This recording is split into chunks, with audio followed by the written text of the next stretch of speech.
2007-এর ঘটনা 2026 সাল 19 বছর পর সিবিআই জালে এবার খুনি। 19 বছর আগে ব্যারাকপুরে স্বর্ণ ব্যবসায়ী খুন, এবার সেই ঘটনায় মূল জালে খুনি। 19 বছর পর সিবিআই জালে খুনি।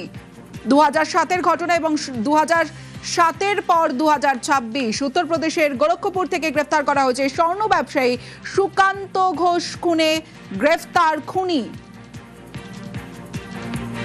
2007 সালে সিবিআই তদন্তের নির্দেশ হাইকোর্টের। 19 বছর পর ব্যারাকপুরে স্বর্ণ ব্যবসায়ী খুন। 19 বছর আগে স্বর্ণ ব্যবসায়ী খুন এবং সেই খুনের ঘটনায় এবার 19 বছর পর সিবিআই জালে খুনি স্বর্ণ ব্যবসায়ী সুকান্ত ঘোষ খুনে গ্রেফতার।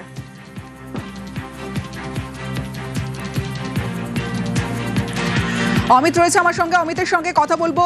অমিত, 19 বছর পর জালে খুনি, 2007-এ সিবিআই তদন্তের নির্দেশ, ঠিক কি ঘটেছিল এবং কিভাবে গ্রেফতার?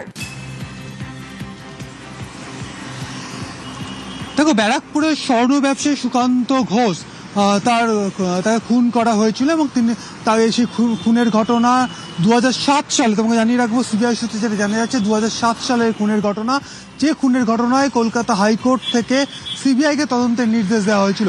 সিবিআই তদন্তভার হাতে পাওয়ার পর 2010 সালে এবং 2011 সালে একটি চার্জশিট এবং একটি সাপ্লিমেন্টারি চার্জশিট তারা দাখিল করেন আদালতে এবং সেখানে শিবকুমার সিংহ সহ 3 জনের বিরুদ্ধে চার্জশিট দেওয়া হয়েছিল। এবং চার্জশিট দেওয়ার আগে থেকে যখন তার সিবিআই তদন্ত শুরু করে সেই সময় থেকেই মূল অভিযুক্ত বা প্রাইম অ্যাকিউজ শিবকুমার সিংহ কিন্তু পলাতক ছিল। 2016 সালে তাকে পলাতক ঘোষণা করা হয় বা ফেরার ঘোষণা করা হয় সিবিআই তরফে এবং অবশেষে 19 বছর পর শিবকুমার সিংহ, যিনি প্রাইম অ্যাকিউজ সুকান্ত ঘোষের খুনের ঘটনায়, তাকে গ্রেপ্তার করলো সিবিআই। উত্তরপ্রদেশের গোরক্ষপুর থেকে তাকে আজকে গ্রেপ্তার করা হয়েছে, এমনটাই সিবিআই সূত্রে খবর। তোমাকে জানিয়ে রাখবো সিবিআই সূত্রে দাবি করা হচ্ছে গোরক্ষপুরে সাউথ গান্ধী আশ্রম এলাকায় সেখান থেকে তাকে গ্রেপ্তার করা হয়েছে এবং তার পরিচয় গোপন রেখে সেখানে তিনি অখিলেশ কুমার শাহী নামে পরিচয় দিয়ে সেখানে দীর্ঘদিন ধরে সেখানে তিনি ছিলেন, এমনটা সিবিআই সূত্রে দাবি করা হচ্ছে। সেই শিবকুমারকে অবশেষে গ্রেপ্তার করা হলো, অর্থাৎ 2007 সালে খুনের ঘটনা, সেই ঘটনায় প্রায় 19 বছর পর সিবিআই গ্রেপ্তার করলো সেই সুকান্ত ঘোষ, যিনি স্বর্ণ ব্যবসায়ী, সে মার্ডার কেস, ব্যারাকপুরের স্বর্ণ ব্যবসায়ী মার্ডার কেসে প্রায় 19 বছর পর প্রাইম অ্যাকিউজকে গ্রেপ্তার করা হলো গোরক্ষপুর থেকে।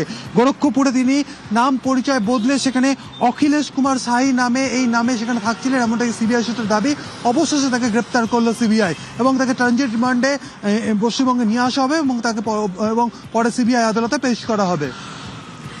কিভাবে গ্রেফতার করা হলো এই শিবকুমার সিংকে আরো একবার জানতে চাইবো অমিত তোমার কাছে।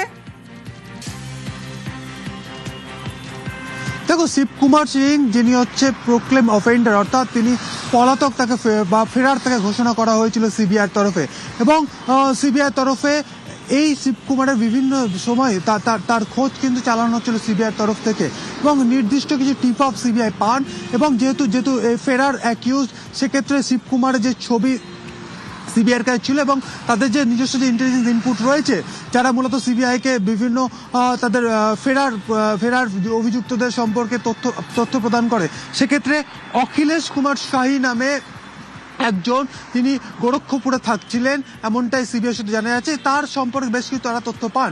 পরবর্তী সময়ে অখিলেশ সম্পর্কে তথ্য যখন তারা খোঁজ খবর সিবিআই শুরু করা হয় এবং ছবি যখন মিলিয়ে দেখা হয়, তখন দেখা যায় যে শিবকুমার সিং, যিনি আদতে এই Sukanta Ghosh murder prime accused, এবং সেই বিষয়টি আরো স্পষ্ট হওয়ার পর সিবিআই তরফে অভিযান চালানো এবং তাকে গ্রেপ্তার করা হয়েছে। বেশ।